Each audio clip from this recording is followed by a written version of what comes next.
going great. Hostile here.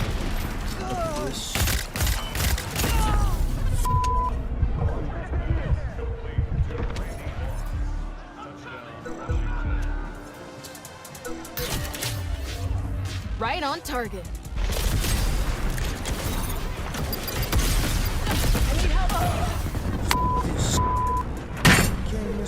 And everything went fucking bad.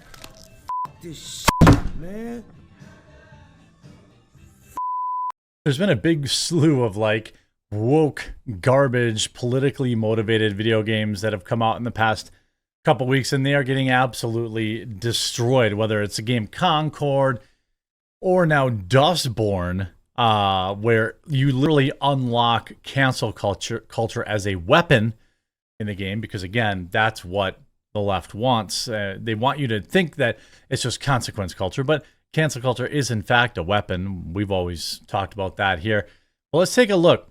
So Concord is a game that I believe took nearly 8 years in development. This article is via boundingintocomics.com. Concord appears dead on arrival as the game releases to less than 700 concurrent PC players. Who could have seen this coming? And an absolutely brutal indicator of just how much of a creative and financial misfire the largely game this game turns out to be. Concord is finally here, and no one cares. Before anyone accuses the statement of being hyperbolic or clickbait, rest assured it's anything but. After 8 years in development, the widely panned hero game finally released on PlayStation 5 and PC on August 23rd. As for the relevant data, on PS5 is unavailable, the game's PC turnaround has been nothing short of disastrous. Per SteamDB, an analytics outfit that shares public data, there is less than 600 players, an all-time peak of less than 700 people playing this game, ever. Notably, those player counts fall significantly short of the peak concurrent player count when it was in beta. When it was in beta, 2,000 people played, which is also disastrous. Ultimately, while objectively disappointing results by any measure, the widespread disinterest in Concord is far from unsurprising. Between its Guardians of the Galaxy at home character writing, extremely passe and boring hero gameplay mechanics, and the fact that it costs a minimum of $40 to play, especially when similar and arguably better products titles such as Fortnite, Call of Duty Warzone, and even Overwatch 2 are all free to play, it's genuinely no wonder that players of all stripes decided to pass on PlayStation Studios' latest release. They have an overweight woman of color, though. That's important. In all fairness, though it already seemed like Concord will go down like the Squad Kill the Justice League level disaster, for Sony there does exist the distinct possibility that the game is all absolutely exploding on the PlayStation 5. But given both its poor PC reception and the absolute thrashing the game is receiving from players, such a surprise turnabout feels distinctly unlikely. The game is so bad that the developer has said that why would I care what a bunch of talentless freaks hating on it? Why would I care what they say? It's Concord release day, so insanely proud of the team. This is their developer and what they and we have accomplished, a labor of love like nothing else. Been playing it so much since early access a few days ago. I'm so excited for it to be available to everyone. And I'm so honored to have this be my first AAA game. It was a huge learning experience. Blah, blah, blah, blah, blah.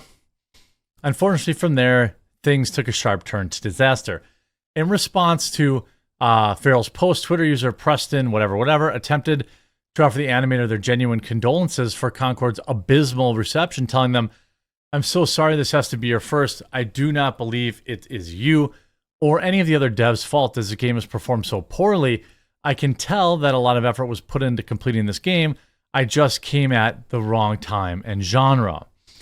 But rather than thanking them for their message, liking their post, or simply acknowledging their post in private, the developer had a meltdown in a now deleted reply writing, I don't really care.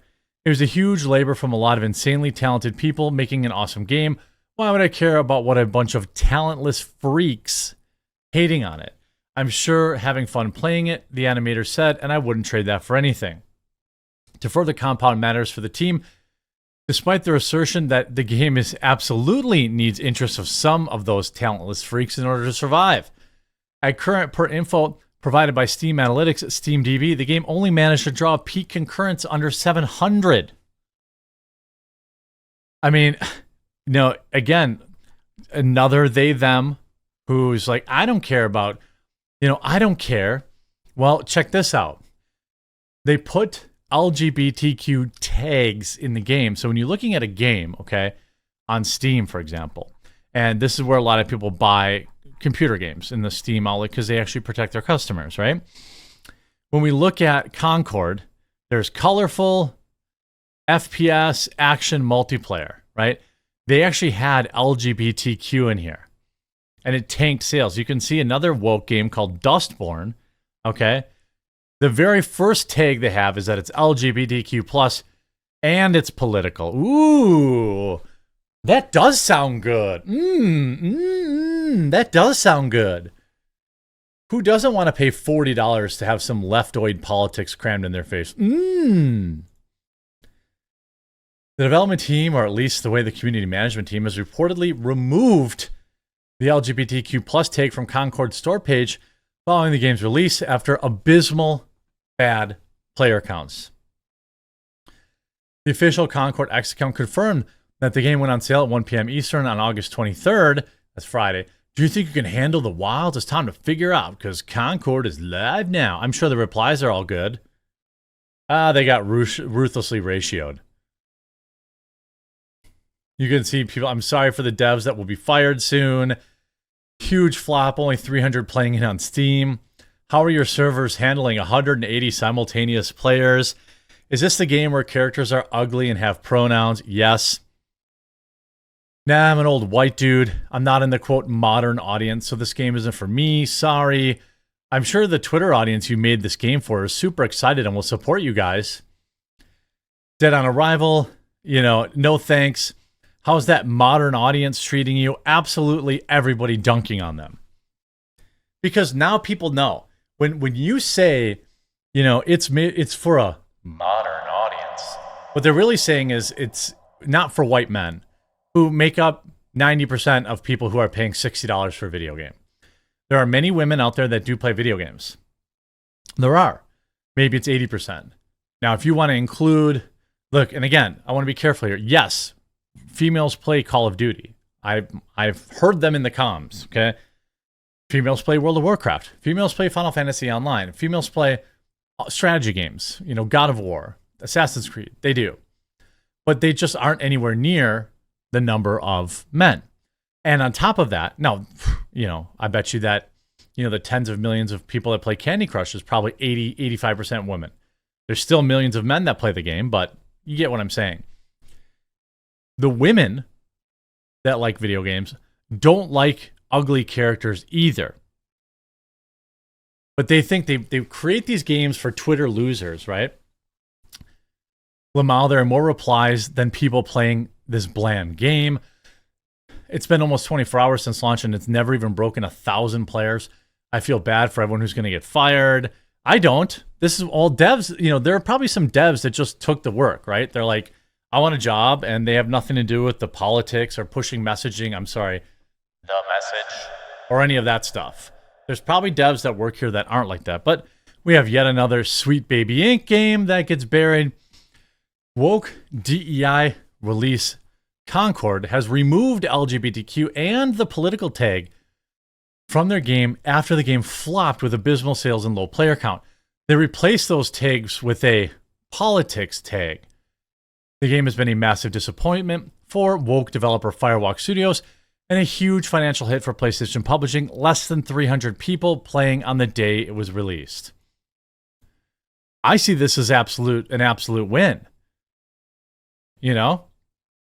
And then, of course, the few woke people are mad. LGBTQ and political tags removed and blacklisted. The developers made a big deal about this game being for modern audiences, all 600 of them, but for some reason demanded Steam to not only remove these two tags, but to also blacklist them, plus any other similar tag. It's too late. People already know that this, quote, game has a clear agenda. I mean, the characters speak for themselves. You could see rejecting the LGBTQ tag is a good start. Pander to us normal casual gamers more, please. Why were the LGBTQ plus and politics tags removed? And here you see politics, political sim. You know, it's because they were getting crushed. Concord devs are busy deleting the LGBTQ and political tags from their game. These were added both by dev users, but the top 5 tags that appear are all sorted on developer control. So they used to display them proudly, but since then, the community is trying to hide them. Since the community knows is trying to claim that those under their control, I'm sorry, get rid of this. I posted the Steamworks documentation to show how the devs actually control the order of the tags and what apply. So they actually got rid of them. This is a game, by the way, that is $40. Mostly positive. Bought this for a cheap CDK site to farm Steam points by getting clown awards from a positive review. I mean, the character skins and unlock are pretty bland, which is disappointing for a $40 game, but once you find the character you really like, the game gets very fun. Okay, well, that seems reasonable. Give it a chance. Yet it's another hero shooter, but to be honest, it's a lot of bull for him. I mean, I'm not interested in playing your politics game. I mean, here's another one, Dustborn. Dustborn lets you unlock, quote, cancel culture as a weapon. They explain it well here. Cancel culture is not boycotting or criticizing. The goal of cancel culture is to isolate you. You see this in their video game. Cancel. We've learned how to cancel someone. Cancel will allow us to isolate people from their friends and compatriots in battle. This could be used as a useful tool against their enemies. So the left tells you out loud that this is what they believe. This is why you never apologize. The left, I mean, again, takes LGBTQ plus, political. What? No thanks.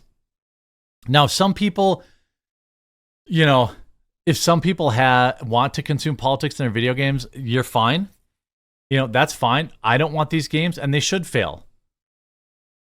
Fine with me. You know, you can make games for the woke left. You can make games for people on the right. I think you should just focus on making good games, though. But that's just my opinion. I hope you enjoyed this video. If you did, make sure you leave a like on it. We'll talk to you again real soon.